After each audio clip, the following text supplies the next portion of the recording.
Jeg er ret alene i min bekendtskabskreds omkring godt at kunne lide revy.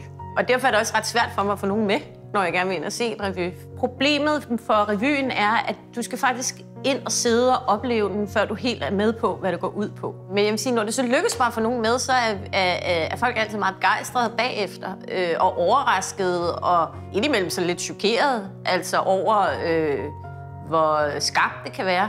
Nogle gange så tænker jeg, at man burde skrive teksterne ud, fordi at de tit er på et sådan meget højt niveau. Det er jo ikke, fordi man behøver at se samtlige revyer hver år, men jeg synes, man skal give sig selv chancen for at se noget, man ellers ikke vil se. Altså, tit får man lov til at få hele pakken. Både det sjove, men også det musikalske og det kritiske på én gang. Det synes jeg, at revyen kan, når den er god.